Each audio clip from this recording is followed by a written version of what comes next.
ബിസ്മില്ലാ വൽഹംദുലില്ലാ വസ്സലാത്തു വസ്സലാമു അലാ റസൂലില്ലാഹി സല്ലല്ലാഹു അലൈഹി വസല്ലം. ആദ്യ മുസ്ലിം ആരാണ്? അത് അഷ്റഫുൽ ഖൽഖ് റസൂലുള്ളാഹി സല്ലല്ലാഹു അലൈഹി വസല്ലം. സീറത്തുൻ നബിയുടെ ഹിർസോ അവതരണമാണ് റബീഉൽ 12 വരെ നമ്മൾ ദുആത്ത് സുന്ന ആവിഷ്കരിച്ചിട്ടുള്ളത്. എങ്ങനെയാണ് നബി ആദ്യ മുസ്ലിം ആയത്? ആദ്യ മനുഷ്യൻ പ്രഥമ പ്രവാചകൻ ആദൻ നബി അലൈഹിസ്സലാം. പക്ഷെ ആദ്യ മുസ്ലിം ആരാണ്?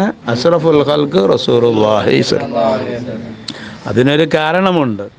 ആദൻ നബി അലൈഹിസ്സലാത്തു വസ്സലാമിനെ സൃഷ്ടി കർമ്മം നടത്തി ആത്മാവിനെ സന്നിവേശിപ്പിക്കുന്നതിന് മുമ്പ് അല്ലാഹു തആല ആദൻ നബിയിൽ നിന്നും അന്ത്യനാൾ വരെ ഉണ്ടാവാൻ പോകുന്ന മനുഷ്യ ആത്മാക്കളെ അണുമനുഷ്യന്മാരായി ആലമുൽ അർവാഹിൽ അവരെ ക്രിയേഷൻ നടത്തി, അവരെ സൃഷ്ടിച്ചെടുത്തു.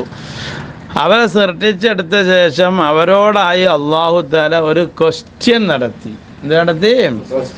എന്തായിരുന്നു ആ ക്വസ്റ്റ്യൻ? അത് ഖുർആനിലുണ്ട്.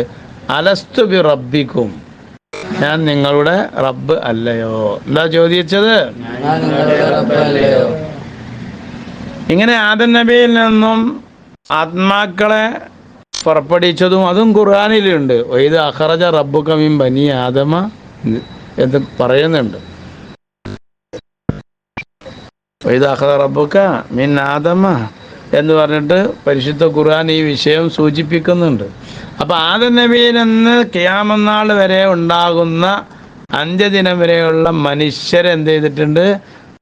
ഒരു പ്രത്യേക രൂപത്തിൽ ജനറേഷൻ നടത്തിയിട്ടുണ്ട്. ആ അണുമനുഷ്യന്മാരായിട്ടൊന്ന് കൂട്ടുക. ആ മനുഷ്യ വ്യൂഹത്തിനോടായ അല്ലാഹു തആല ഏത് ചോദ്യം നടത്തി? അലസ്തു ബി റബ്ബിക്കും എന്ന ചോദ്യം നടത്തി. ആ ചോദ്യത്തിൻ്റെ ഉത്തരമായിട്ട് ആദ്യമായിട്ട് മറുപടി പറഞ്ഞത് അഷ്റഫുൽ ഖൽഖ് റസൂലുള്ളാഹി സ്വല്ലല്ലാഹു അലൈഹി വസല്ലം. ബലാ, നീ ഞങ്ങളുടെ റബ്ബാണ് എന്നത് ആരുടെ ആത്മാവാണ് ആദ്യമായി മറുപടി പറഞ്ഞത്? അഷ്റഫുൽ ഖൽഖ് റസൂലുള്ളാഹി സ്വല്ലല്ലാഹു അലൈഹി വസല്ലം. ആ ആത്മാവായത് കൊണ്ട് തന്നെ, ആ ഹഖീഖത്ത്, ആ നൂറ് മുഹമ്മദി ആയതുകൊണ്ട് തന്നെ ലോകത്തെ ആദ്യത്തെ മുസ്ലിം ആരാണ്? അഷ്റഫുൽ ഖൽഖ് റസൂലുള്ളാഹി സ്വല്ലല്ലാഹു അലൈഹി വസല്ലം തങ്ങളാണ് എന്ന് ഇതിൽ നിന്നും സുതാര്യമായി മനസ്സിലാക്കാൻ കഴിയും. വസല്ലല്ലാഹു അലാ സയ്യിദിനാ മുഹമ്മദിൻ വആലിഹി വസഹ്ബിഹി അജ്മഈൻ. അൽഹംദുലില്ലാഹ്.